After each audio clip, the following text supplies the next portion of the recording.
estas personas? Hola, ¿se oye bien? ¿Se oye bien?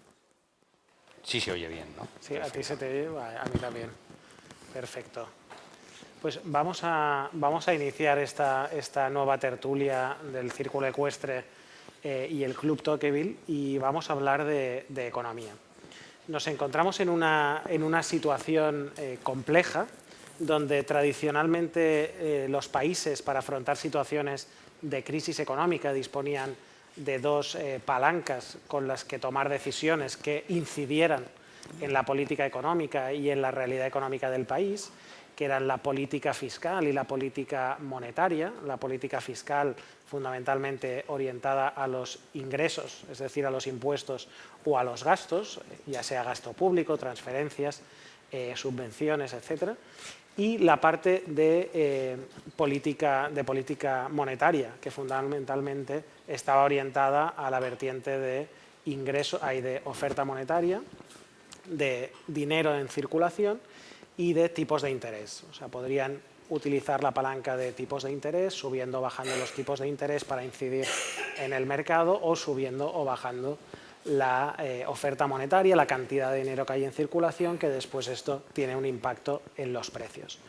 Los países de la zona euro han renunciado a la política monetaria que se lleva a cabo desde el Banco Central Europeo y solo disponen de una de las dos manos, que es la política fiscal.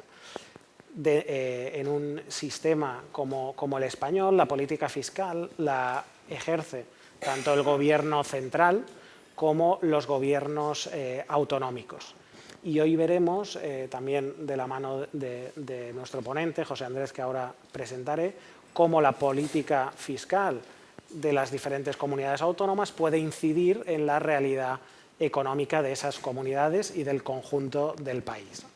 Para hablar de esto, contamos hoy con José Andrés Rozas, que es catedrático de Derecho Financiero y Tributario, fue vocal del Consejo de Defensa del Contribuyente, fue vicerrector de la Universidad Abat Oliba CEU, y unas cosas que quizás son más personales, pero creemos que debemos tener en cuenta para calibrar la calidad del ponente, es que es socio del Club Tocqueville y no solo eso, sino también que fue el profesor más votado en la Facultad de Derecho en las últimas elecciones entre los propios profesores, y después que es uno de los profesores más queridos de la Facultad de Derecho, precisamente por adaptarse también a la situación del COVID, hacer clases extra para que los alumnos no perdieran o tratar de mitigar la pérdida de conocimiento de los alumnos debido a la pandemia y a las clases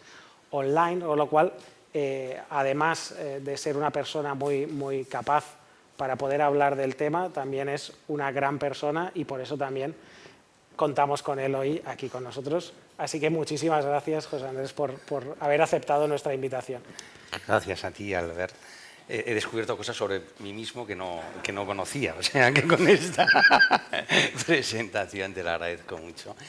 Evidentemente, si estoy aquí es por ser miembro del Club Tocqueville, no por otra razón, pero bueno, agradezco también al Círculo Ecuestre la invitación a este lugar tan emblemático en la sociedad catalana.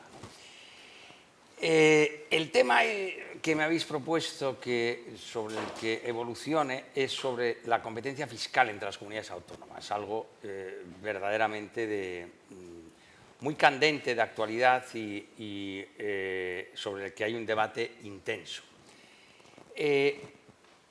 Para centrar la cuestión, yo creo que es importante entender el origen y en qué punto estamos, hacia dónde podríamos tender, y el origen del sistema de financiación de las comunidades autónomas, y por qué se ha producido, o tratar de entender por qué se ha producido esta extraña situación de cesión prácticamente total de competencias en materia de imposición patrimonial, que es un sistema bastante extravagante que está dando lugar a estos problemas, a estas disfunciones considerables. Entonces, lo primero que hay que entender, aunque es bien conocido, pero yo creo que es importante incidir en ello,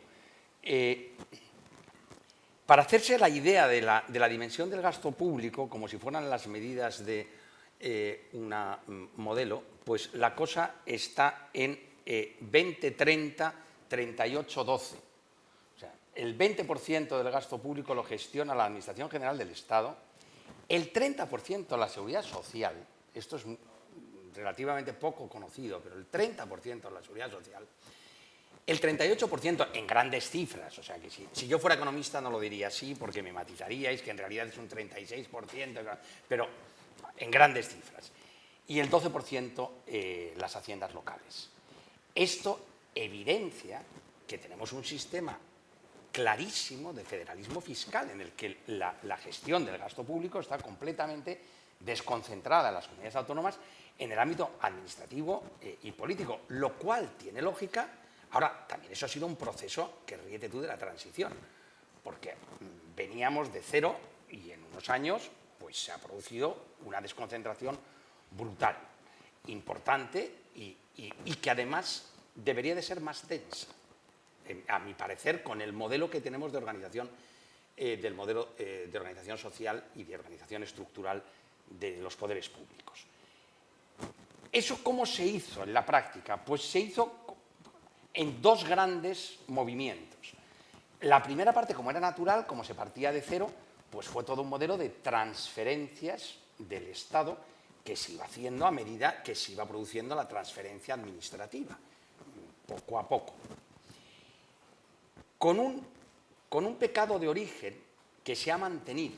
Hay un libro muy bueno de hace muchos años, Las claves de la financiación autonómica, de José Víctor Sevilla, que era un gran economista, no sé si vivirá, supongo que sí, pero un gran economista hermano de José Sevilla.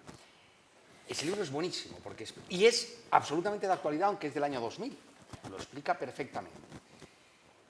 Con una gran disfunción que siempre, aquí hay algún antiguo alumno mío, sabe que yo insisto mucho en el tema de los territorios forales. Te distorsiona todo los territorios forales.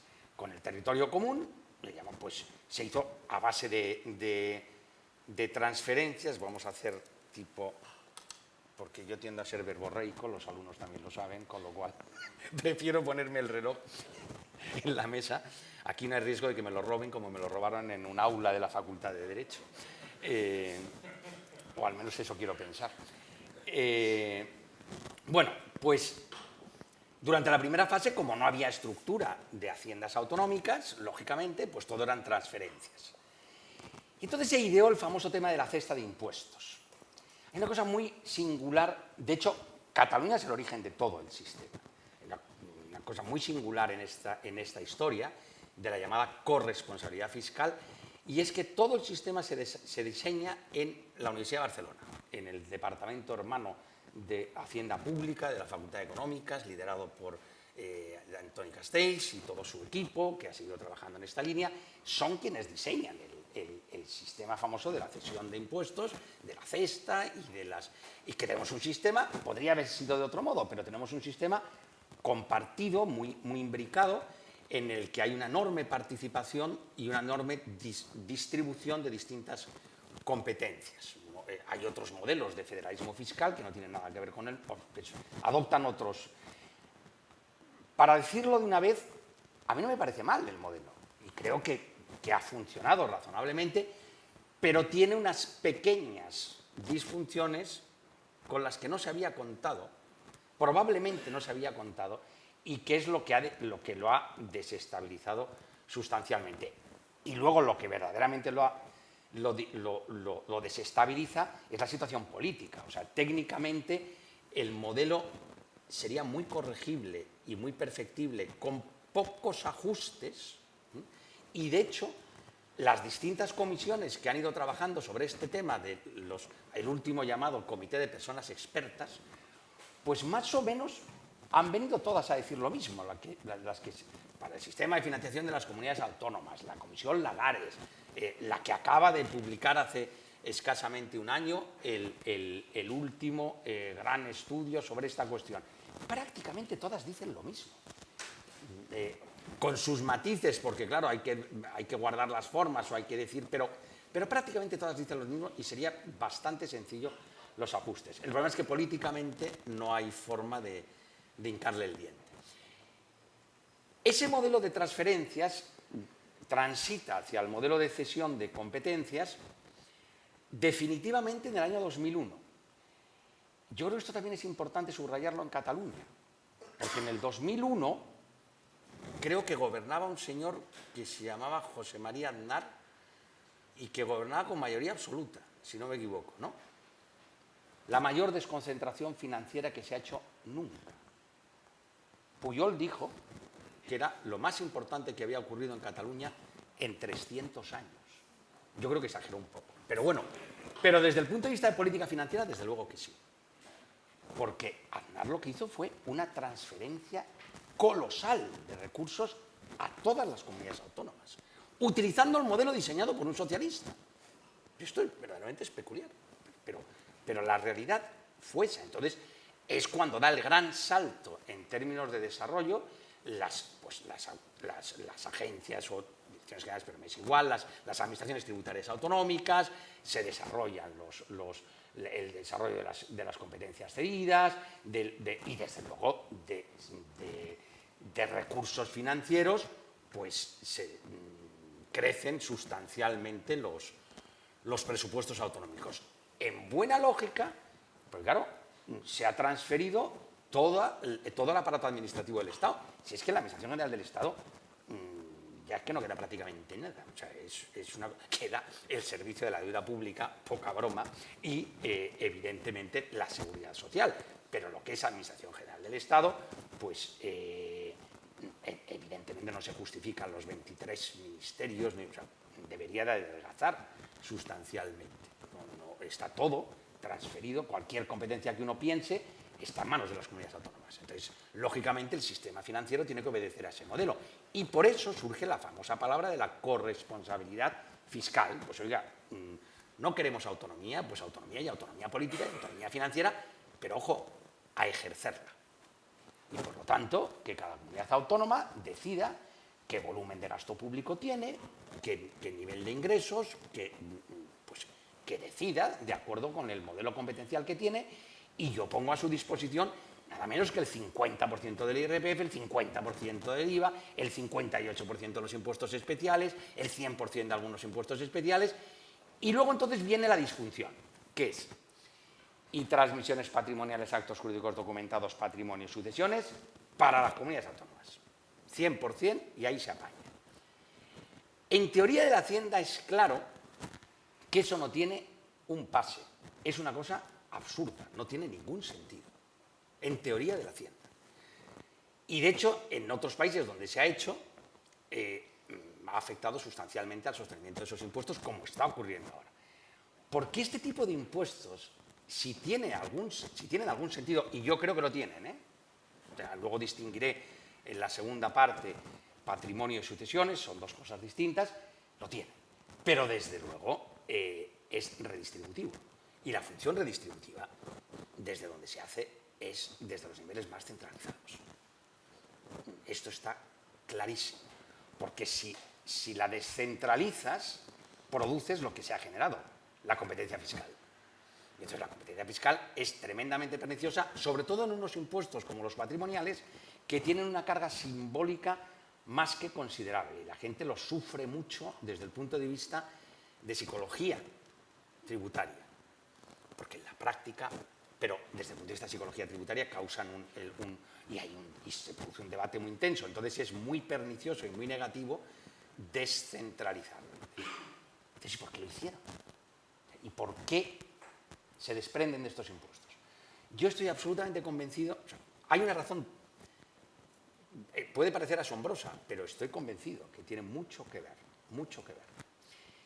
Al final la política fiscal quien la marca es la agencia tributaria, no nos engañemos. O sea, los políticos hacen más o menos, pero los políticos le tienen un enorme respeto a la agencia tributaria, a los inspectores, porque en realidad tienen la sensación de que dependen de ellos. Y por lo tanto, no, esto es lo que digan los inspectores. Es muy claro que la política fiscal, el peso relativo que tiene el mundo de la inspección, a través de un órgano que está en el Ministerio de Hacienda, no propiamente la agencia, que se llama la Dirección General de Tributos, que en el argot lo llamamos el prelegislador, porque lo que se hace allí, como decía Ferreiro, las cobichuelas de Alcalá 5, pues lo que se hace allí luego realmente pasa al Parlamento, y en el Parlamento ya sabemos que 3-2 y ya está. Y si no lo meten en una, también como controla la ley de presupuestos, pues en una adicional, y esto es muy claro cómo tiene esa fuerza. Entonces, en el Ministerio de Hacienda, Pérez Galdós decía que para entender España hay que entender la estructura de los cuerpos de la Administración. Y parece una afirmación un tanto curiosa, pero es que es verdad. Entonces, los inspectores de Hacienda tienen formación básicamente de economistas. Su punto fuerte, todo el mundo lo sabe, es el origen de la contabilidad en España, los intendentes y profesores mercantiles del Servicio de Hacienda Pública. Entonces, a ellos lo que les gusta es el impuesto de sociedades. Y esto les apasiona y además lo están toqueteando continuamente y les divierte una enormidad, y el impuesto de sociedades. Y de hecho, históricamente, estos impuestos patrimoniales, el impuesto de sucesiones, era un impuesto que tradicionalmente lo gestionaron entre los registradores y los abogados del Estado. Gente que para los inspectores de Hacienda, bueno, o sea, en fin, estos son impuestos jurídicos, que yo qué sé, qué rollo. Entonces, cuando les dicen algo hay que darles a las comunidades autónomas, saltaron diciendo, esto, nos lo quitamos de en medio, es una cosa que nunca nos ha gustado, que siempre nos ha incomodado, particularmente el impuesto de sucesiones, que venía el impuesto de derechos reales, el fideicomiso, la sustitución burocrática, unas cosas rarísimas. Entonces, mira, esto se lo damos a las comunidades autónomas, ahí tienen su juguetito, que se entretengan y adelante, y nos quitamos una historia de encima. Ese es un origen clarísimo de por qué se desprenden, o sea, por qué estos impuestos que no se prestan técnicamente a la cesión se ceden. Y además las competencias normativas. Hay una explicación más, ¿cómo decirlo?, políticamente arriesgada, que yo en una tertulia, recuerdo, con las Ketty, se lo pregunté, dijo, pues se lo voy a preguntar. Vuelve a salir este mismo señor, que es el que promueve esto. Y es, en Canadá y en Australia, cuando se hizo esta operación, terminaron desapareciendo el impuesto de sucesiones. ¿Esto lo sabía el señor Aznar? Es decir, lo hizo a propósito, él es liberal, como es bien sabido, lo hizo a propósito para generar la competencia fiscal a la baja y por lo tanto deteriorar el impuesto. No lo sé, pero podría ser una explicación. Podría ser una explicación. El hecho cierto es que, desde luego, lo que no se calculó, tampoco se lo he preguntado a él, pero lo que yo creo que no calculó Castells cuando diseñaron el sistema, es que habría comunidades autónomas que lo utilizarían para bajar los impuestos. Y yo creo que esto sí que, digamos, en la mentalidad de una persona que viene del mundo de Castells, no se concibe que alguien que tiene la competencia para subir un impuesto lo baje. Entonces yo creo que eso no lo esperaba, de verdad, ¿eh? Probablemente no lo esperaba. Y por eso no se tomó la precaución de, hombre, que se pueda bajar, pero con unos ciertos límites. No se tomó esa precaución. Y eso es lo que está produciendo, claro, las disfunciones que se están produciendo en la actualidad, que son reales. O sea, que esto no... Ahora, de ahí a hablar de dumping fiscal, hombre, no. No. Porque en realidad, no nos engañemos, es decir, creo que la cifra que se maneja es de 6.000 personas que han podido, como se dice en teoría de la Hacienda Pública, votar con los pies. A ver, y en términos de cifras de presupuesto autonómico, estos impuestos son imperceptibles, o sea, es que los tienes que buscar en la contabilidad para encontrar la cifra de recaudación. Evidentemente, microeconómicamente sí tiene un efecto potente, porque evidentemente al que le toca, pues sí que sabe a ver lo que me pesa a mí este impuesto. Pero en términos macroeconómicos, esto es un chiste, o sea, que no tiene ninguna trascendencia estos impuestos. Lo que tiene trascendencia, pues es eso, las pensiones, la seguridad social, el gasto sanitario y en ingresos el IVA y el IRPF, y dejémonos de gaitas. Entonces, desde el punto de vista macroeconómico, es donde puedes actuar y donde puedes hacer política fiscal. Claro, se habla menos, yo me estoy centrando en los impuestos patrimoniales. ¿Eso por qué se hace? Porque hay una enorme demanda, sobre todo desde Cataluña, de niveles competenciales. Más competencias financieras. De hecho, la palabra de corresponsabilidad fiscal, autonomía financiera, yo quiero... Bueno, muy bien, pues nada, adelante. Pero claro, la autonomía política es para ejercitarla. Y por lo tanto, a partir de ahí, pues cada uno hace lo que le parece. Y entonces nos viene la peculiaridad de Madrid, y aquí enlazo con el pecado de origen del modelo de participaciones de las comunidades autónomas en los ingresos del Estado, el modelo de transferencias, cómo se hizo a medida que se transferían las competencias administrativas. Y entonces la regla básica era: ninguna comunidad autónoma, o sea, cuando se haga una transferencia, ninguna perderá dinero. O sea, el cálculo siempre era standstill. O sea, yo de lo que tengo, cada vez que se renegociaba cada 5 años, la base de la negociación era: ninguna pierde nada. ¿Y cómo se hizo el cálculo inicial? En función del volumen de Administración General del Estado que había en cada comunidad autónoma. Entonces, claro, eso produce de inicio en el cálculo de las participaciones unas mejoras comparativas importantes para aquellas comunidades autónomas donde había más sector público, que no era el caso de Cataluña. Y además también, como se hacía siempre linealmente, sobre todo en función de población, eso producía una disfunción enorme respecto de otras variables que no se han tenido suficientemente en cuenta y que facilitan la rentabilidad financiera en servicios e ingresos de aquellas comunidades autónomas que son más pequeñas. Y yo siempre lo suelo explicar con un ejemplo, pero creo que es muy elemental, porque además siempre se hace bandera de el gasto público del que dispone cada comunidad autónoma por habitante. Eso no tiene ninguna importancia. No tiene ninguna importancia, porque lo importante es qué nivel de servicios públicos fundamentales puede proveer esa comunidad autónoma con esos recursos. Y lo explico de una manera muy sencilla. Es decir, la Comunidad Autónoma de Madrid, de la que yo, por cierto, provengo, es pequeñísima.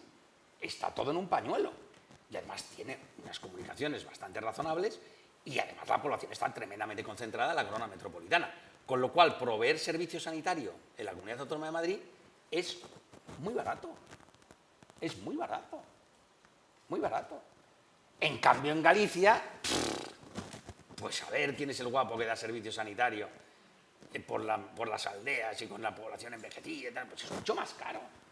Entonces, para ofertar el mismo nivel de servicios fundamentales, la Comunidad Autónoma Gallega necesitaría mucho más recursos por habitante que Madrid. Con lo cual esa cifra es muy absurda. Es muy absurda. Y eso es lo que le permite a Madrid pues, poder hacer una política fiscal más agresiva sin sacrificar nivel de recursos, nivel de servicios públicos. Porque tiene un problema de disfunción de origen del modo como se desarrolló y cómo se calculó el modelo, ¿no? Y eso se ha ido arrastrando, o sea, que se fue arrastrando hasta el 2001 y luego ya llegamos al 2009. Y en el 2009 se acabó el mundo.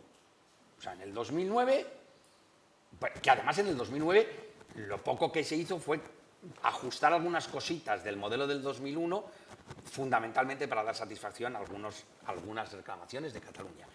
Pero poco más, y por eso Valencia quedó muy perjudicada. Pero poco más. Y desde el 2009 estamos en el 2022, ¿no? Entonces se ha deteriorado mucho el sistema en términos de equidad y en términos de equilibrio, ¿no? O sea, claramente. Entonces surge todo el debate famoso de ahora, que es lo que está, del impuesto de patrimonio, el impuesto de sucesiones.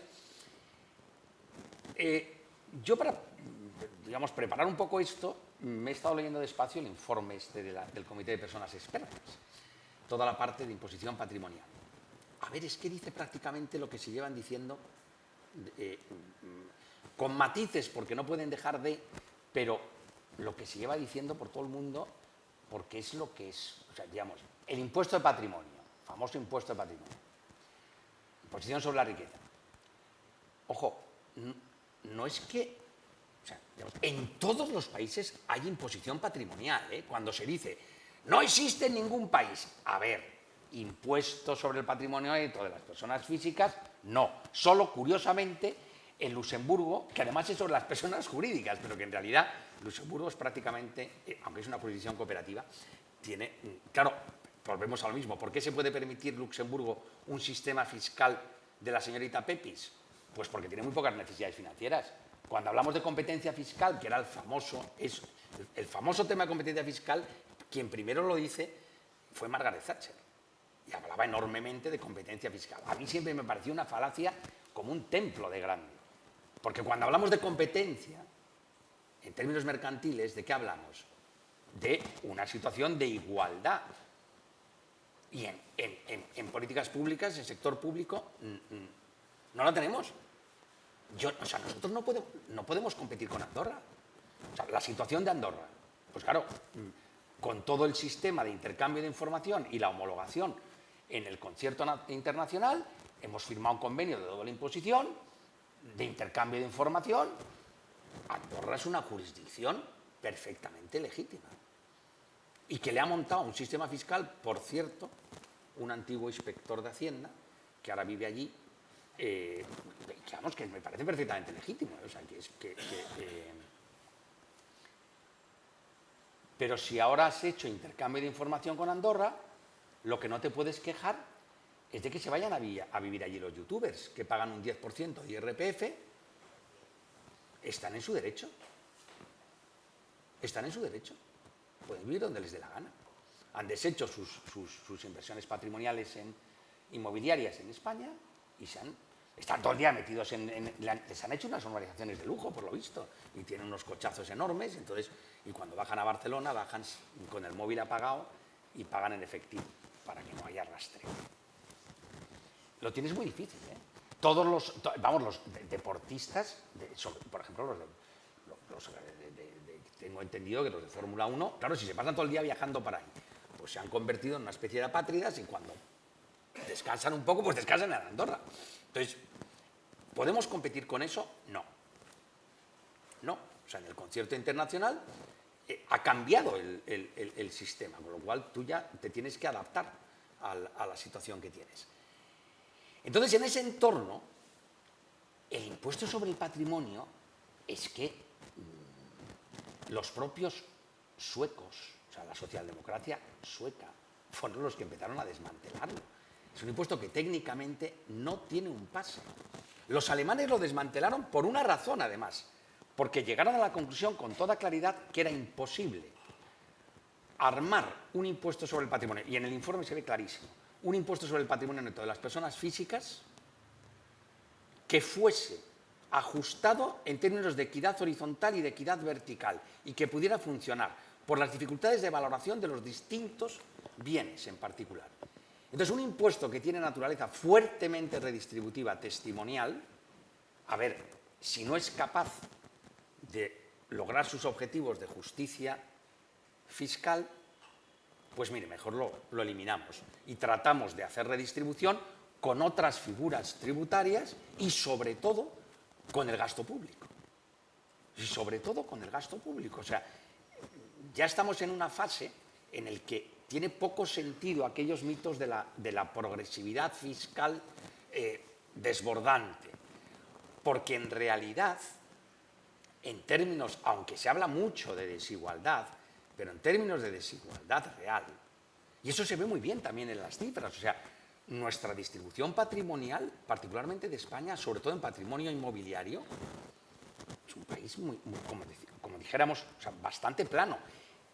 Ciertamente hay una cúspide, digamos, un porcentaje muy reducido de la población que tiene unos volúmenes de patrimonio muy considerables. Pero el resto está más o menos razonablemente ya Y luego, evidentemente, hay una parte de la población en situaciones de pobreza extrema, ¿de acuerdo? Por eso es tan impopular el impuesto de sucesiones.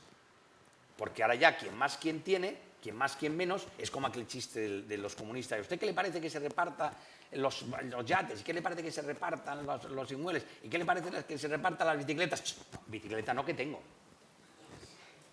O sea, claro, cuando llegas al punto de lo que tienes, y de hecho en las encuestas se ve, incluso el votante de izquierdas dice impuesto de sucesiones. ¡Wow! No. O sea, entonces tienes un problema de opinión pública, de percepción psicológica del tributo, y luego tienes unos problemas técnicos brutales para que pueda funcionar razonablemente bien.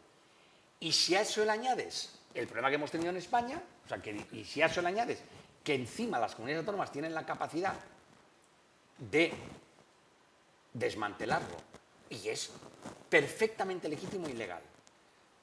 Legal, quiero decir, no ilegal. Legal. Andalucía estaba ingresando 90 millones de euros. A ver, 90 millones puede parecer una gran cantidad, pero probablemente alguien de los que está aquí los tiene.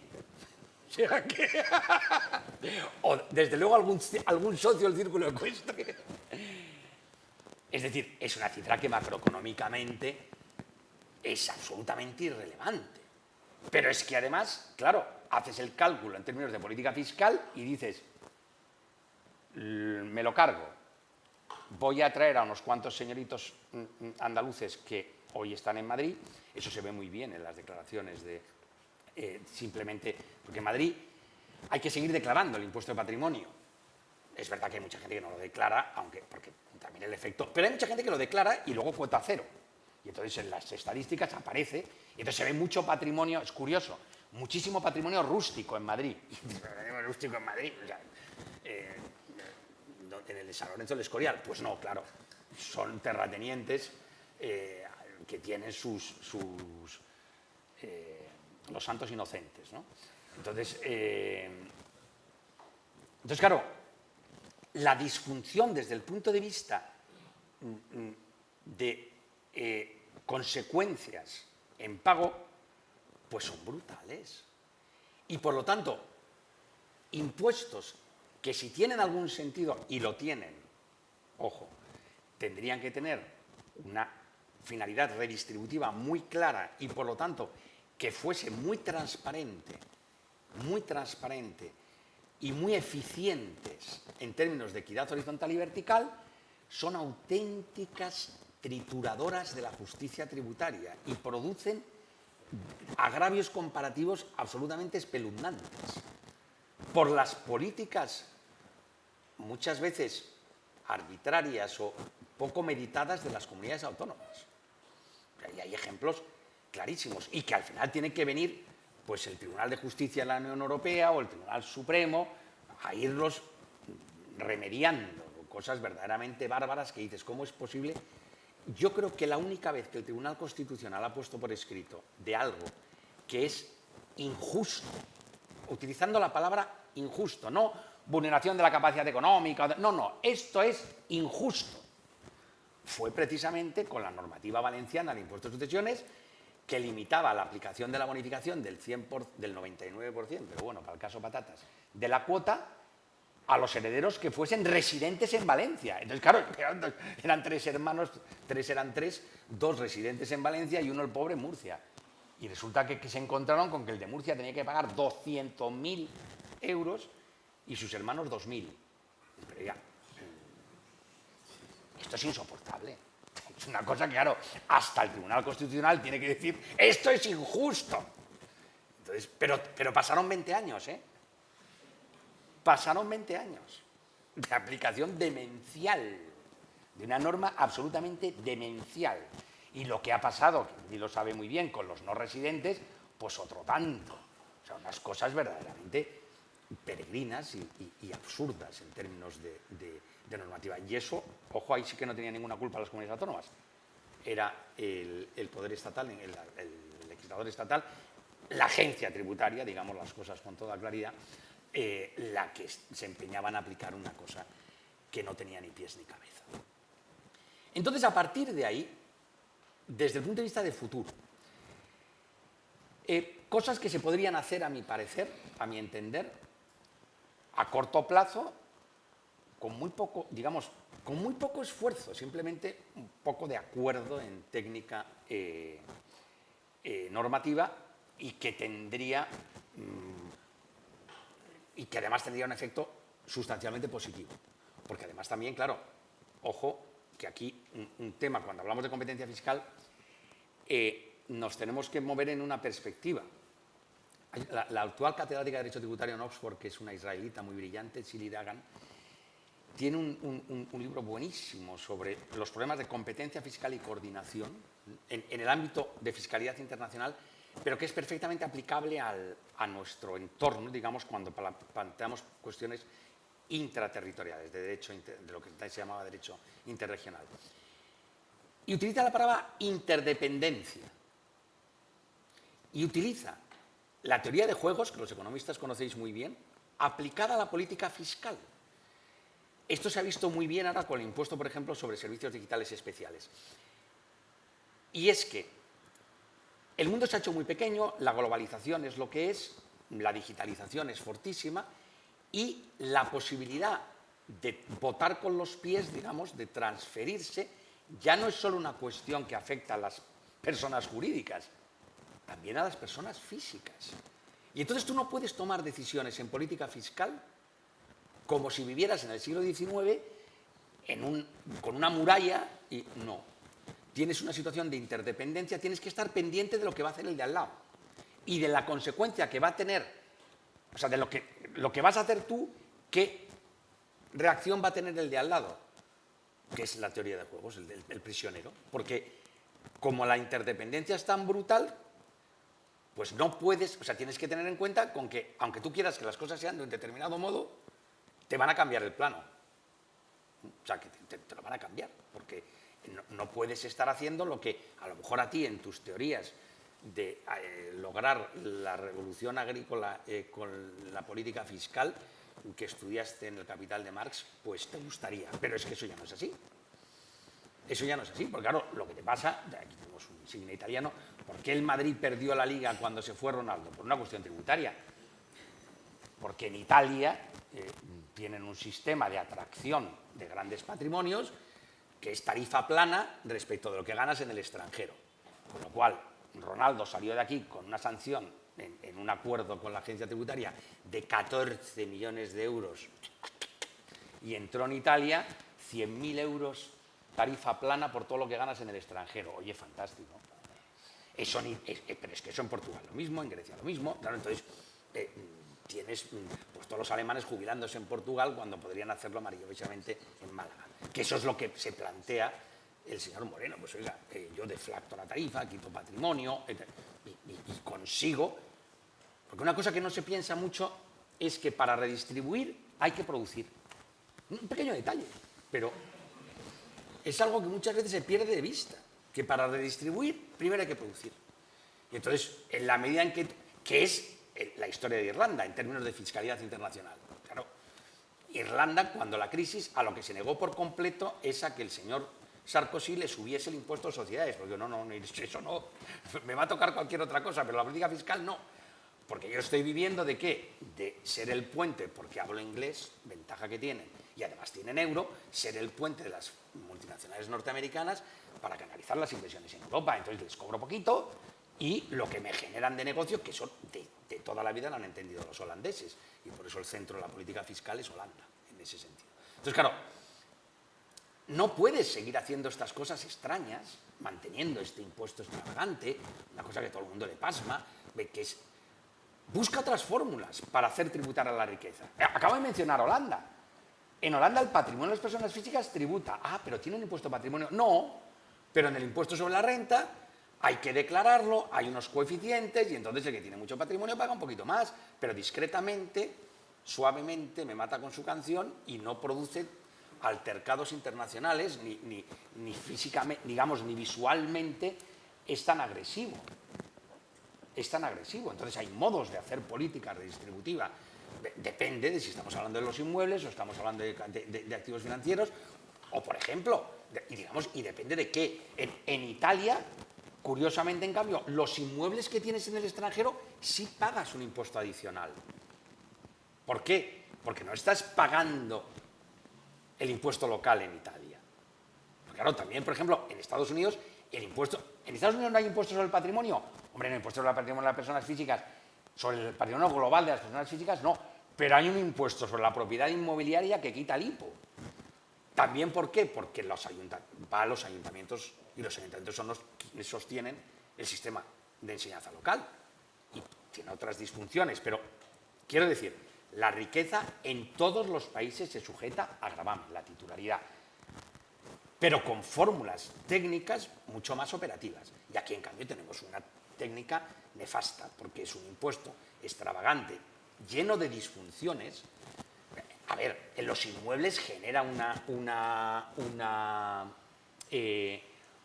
unos agravios comparativos descomunales, porque tiene una regla de valoración que es el mayor de 3 valores. Pero oiga, que estamos hablando de la titularidad del inmueble, mi mismo piso en función de circunstancias absolutamente extravagantes, un señor lo paga una barbaridad, el otro no paga nada. Además, pero claro, el problema es, ¿aplico valor catastral? Pues entonces tienes la disfunción con los valores mobiliarios, porque en cambio los valores mobiliarios sí se valoran al valor de cotización. Ese es el problema, es muy difícil armar un buen impuesto sobre el patrimonio y por eso al final todos los países dicen, mire, lo hago de otro modo, vamos a sucesiones, lo hago con sucesiones sí que es un impuesto absolutamente estandarizado. Prácticamente todos los países existe, bueno, y aquí existe desde la 20ª Hereditatis de Augusto y ha cambiado relativamente poco. O sea que en 1867 el impuesto de derechos reales, en 1967 se transforma en transmisiones patrimoniales con generales sucesiones y en 1987 el impuesto que tenemos ahora. Y tiene una línea bastante... Yo hice la tesis sobre una parte del impuesto de sucesiones y básicamente era lo que venía del impuesto de derechos reales. Pero con una complejidad técnica que no se comparece a la realidad actual. Yo creo que lo que habría que hacer con el impuesto de sucesiones es muy sintomático también lo que decía antes, se lo trasladan a las comunidades autónomas y ya el Estado sí que se ha desentendido de ese impuesto completamente. La Dirección General de Tributos, había un señor que era el que se ocupaba de eso, que ya se ha jubilado y ahora ya no sé quién le echa el ojo, pero el reglamento está lleno de artículos completamente desfasados, que no tienen nada que ver con la ley, que mencionan normas derogadas. Y dices, oiga, ¿no podrían cuidarme un poquito el reglamento para dejarlo limpio? Pues no, porque es que les importa un bledo. O sea, digamos, ya bastante trabajo tienen con impuestos sociales o con transacciones financieras y entonces de esto no se ocupan. O sea, no le prestan atención. En cambio, las comunidades autónomas, claro, como es un juguetito, le prestan demasiada atención. Y están todo el día toqueteándolo y metiéndole cositas y de formas, cosas que cada vez lo hacen más lo hacen más extravagante y sobre todo las disfunciones que producen en términos efectivamente de competencia fiscal muy cercana son brutales y eso el público, digamos, el ciudadano lo percibe, porque se percibe como un agravio brutal, porque además es un impuesto que se cobra en un momento muy malo, que se te ha muerto alguien. Desde el punto de vista de capacidad económica está lleno de sentido, pero, hijo, pues un impuesto que fuese más simple, lo que dicen las comisiones de expertos, con unos mínimos, pero, ojo, también con unos máximos. Es decir, en ningún país existe esto del patrimonio preexistente que te puede llevar la cuota al 81%. Eso es una cosa completamente extravagante, que además, curiosamente, yo investigué de dónde salía eso, que es lo que llaman el coeficiente del hijo pródigo. Claro, porque paga más impuesto el heredero que tiene más patrimonio, es decir, el que ha hecho fructificar más el patrimonio familiar. Y por eso lo llaman. El que lo inventó, un maestro de la hacienda pública, César Alviñana, García Quintana. Pero es curioso, y eso es pura psicología financiera, lo concibió como un coeficiente reductor. Es decir, hagamos pagar menos impuesto al que menos capacidad económica tiene. Pero esto lo cogió un socialista, Ramallo, y lo convirtió en un coeficiente multiplicador. Hagamos pagar más impuesto al que más patrimonio tiene. Este detalle perverso, aunque matemáticamente es lo mismo, pero psicológicamente no tiene nada que ver. No tiene nada que ver. Entonces, o desaparece o lo convertimos en un coeficiente reductor, que en términos de justicia tributaria me parece bien, pero hagámoslo como coeficiente reductor. Y luego, evidentemente, pues poner límites, pero por abajo, o sea, en presión mínima y por arriba. La vigésima en hereditatis era del 5%. Pues eso. Y en muchos países es así. Y además no se pagaba en el seno de la familia, porque se entendía que la unidad doméstica era la unidad económica vital. Yo eso no lo veo tan claro, no me quiero alargar, porque también insistir mucho en el informe del comité de las familias expertas, de las personas expertas, pero digo de las familias, porque hablando del impuesto de sucesiones, de repente hablan de que la familia es el núcleo de la sociedad. Entonces, francamente, a mí, con todos los respetos, me ha entrado la risa, ¿no? Ahora se está tramitando la ley trans. Entonces, que me digan que la familia es el núcleo de la sociedad, digo, oiga, mire, de lo que queda de la familia, no sé qué decirle. Dejémosla aparte y dejémosla tranquila, no me la mezcle con la política tributaria, porque no se llevan bien, o sea, que dejémoslo estar. Entonces eso, o sea, iría a un planteamiento de impuestos de sucesiones pues, estandarizado, que entonces además no incomodaría a nadie. Porque, a ver, yo creo que todo el mundo está dispuesto a aceptar que, oye, pues te ha tocado una herencia de bigote, pues oye, un 5, un 10%, y además lo pagas a plazos y tal, pues ya está. Y un 15% si eres ajeno a la familia, pues ya está. De eso es lo que se estila y está, a mi parecer, cargado de sentido, y además todo el mundo lo asumiría perfectamente. Y dejas un espacio de autonomía para moverte en esas bandas, que no hay ningún problema. Y el impuesto de patrimonio, fuera. El impuesto de patrimonio, fuera. Ahora, ¿cuál es el problema? El problema, como José María sabe muy bien, es político. Es decir, que eso requeriría, además eso, digamos, para que el sistema... Eso sería, pues, un ajuste, bueno, pues para ir tirando. Para que verdaderamente el sistema de financiación de las comunidades autónomas se transformase en lo que debería de ser en un Estado como el que tenemos, de estructura federal, eso requeriría, a mi parecer, una reforma constitucional, que el Senado asumiese unas funciones de Cámara Territorial y que, por ejemplo, una idea que me parece... Porque respecto de los sistemas forales, en la práctica tampoco hay tanta diferencia entre el sistema de cestas e impuestos y el sistema foral, salvo en un tema, claro, crucial, que es la administración. Ellos tienen sus 3 administraciones y, por lo tanto, ellos son los que tienen la llave del dinero, y eso es lo que produce una disfunción también importante, porque no olvidemos que el señor Mas dijo que octubre del 17 no fue lo que fue, entre otras cosas, porque no tenían las estructuras que les hubieran permitido asumir el día después, fundamentalmente la agencia tributaria. Entonces, claro, eso es muy delicado. Pero eso tendría, desde el punto de vista de desconcentración del poder administrativo y político, si tú conviertes al presidente de la agencia tributaria, en lugar de ser el chico de los recaudos del ministro de Hacienda, lo conviertes en como el gobernador del Banco de España, ojo, lo nombra el Senado con un mandato de 8 años y tiene un nivel de independencia, eso es otra cosa. Y el delegado especial de la agencia tributaria en Cataluña, a partir de una terna que propone el presidente de la agencia, lo nombra el Parlamento de Cataluña. Has conseguido un nivel de desconcentración política, pero sin soltar la gestión integral.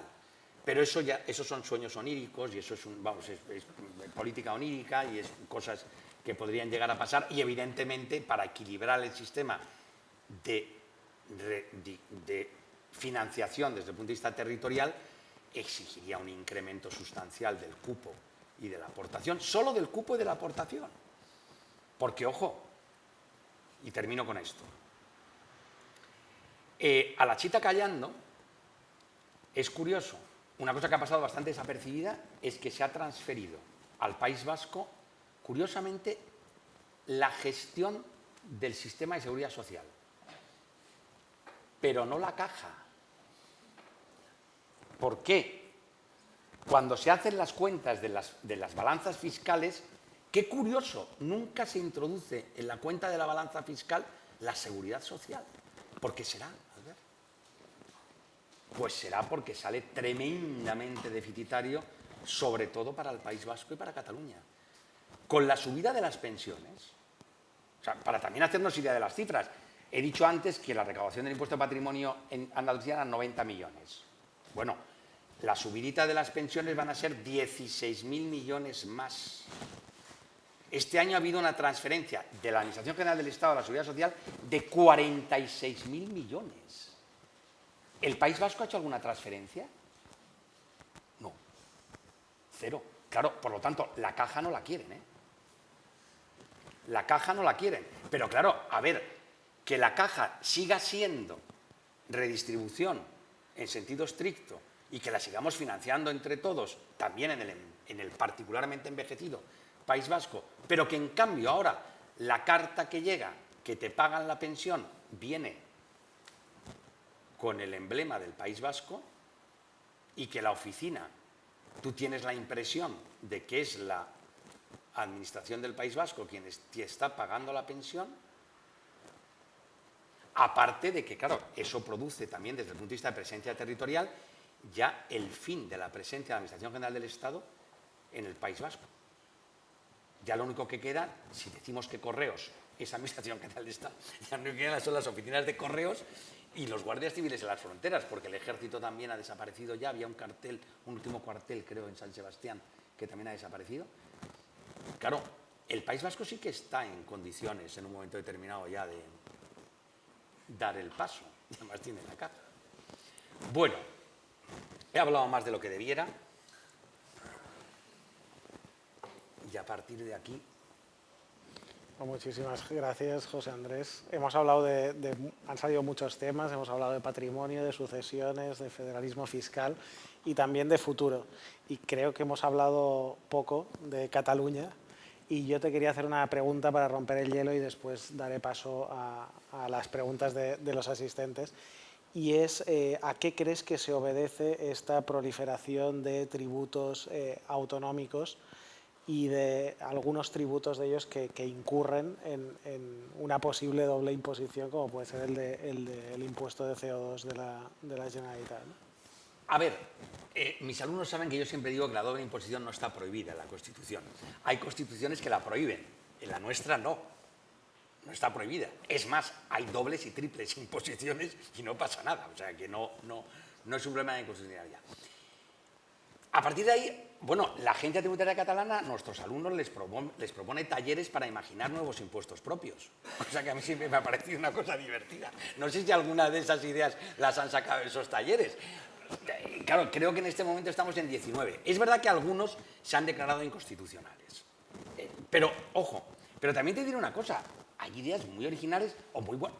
Por ejemplo, te voy a poner un ejemplo que yo creo que deberían de estar... Y en cambio están incómodos, pero yo creo que ha sido un éxito.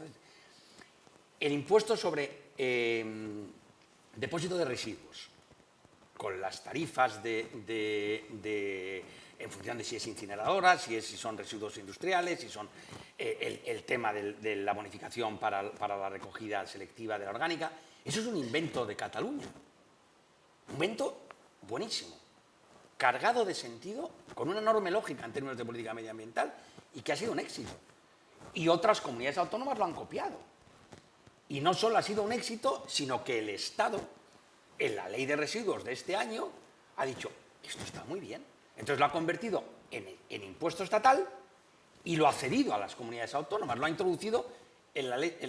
Bueno, entonces eso es una aportación y es una solución técnica muy interesante. Y o sea, que digamos que hay cosas que dentro de esa política de impuestos propios que me parecen bien, o sea, que están bien hechas y que tampoco producen distorsiones. Lo que pasa es que efectivamente, lo que es muy gráfico, a ver, en la Comunidad Autónoma de Madrid había 3. Uno de ellos el impuesto sobre depósitos de residuos. Y entonces, claro, desde el punto de vista de política de comunicación dieron un golpe fantástico que fue decir, suprimimos los impuestos propios, qué bien, qué estupendo, tal. A ver, el de depósito de residuos, sabían que el de depósito de residuos, que era el que más recaudaban, se lo iban a devolver como impuesto cedido. Entonces fue un poco puesta en escena. El impuesto sobre estancias en establecimientos turísticos, pues también me parece un impuesto cargado de sentido. Ahora, A mi parecer, eso en un modelo de futuro, pues efectivamente su modo razonable de armarlos sería coordinándolos en un Consejo de Política Fiscal y Financiera que verdaderamente estuviese radicado en un Senado como Cámara de Representación Territorial. Eso sería el modo de armar, de hacer en común una política de impuestos propios, en definitiva, una política fiscal compartida y una política fiscal concertada, con sentido y que no produjera distorsiones. Este asunto de vaya disparando lo que le parezca y vaya desarrollando su originalidad y les encanta poner impuestos, pues claro, produce lo que produce desde el punto de vista de efecto más bien simbólico, porque al final son 4 contribuyentes y que además los negocian en una mesa camilla, o sea que tampoco, no todos, o sea, si hablamos del canon de saneamiento, eso es otra historia. Pero bueno, se podría coordinar un poquito mejor y ya está. A mí, y desde luego en términos macroeconómicos es que eso ya es imposible encontrarlo en las cuentas, o sea, es 0, nada, con lo que recaudan de uno de esos impuestos a lo mejor financian el Parlamento, o sea, pero y justito. Entonces, es una política fiscal que tiene muy poco sentido. La política fiscal de verdad, ¿cuál sería? Pues en el IVA, en el IRPF, deflactar la tarifa, eso sí que es política fiscal. Lo otro pues es divertimento y que también entiendo que hay unos señores que trabajan para esto, entonces se tienen que entretener y se entretienen pues a lo mejor inventando estas cosas. Muchas gracias. ¿Hay alguna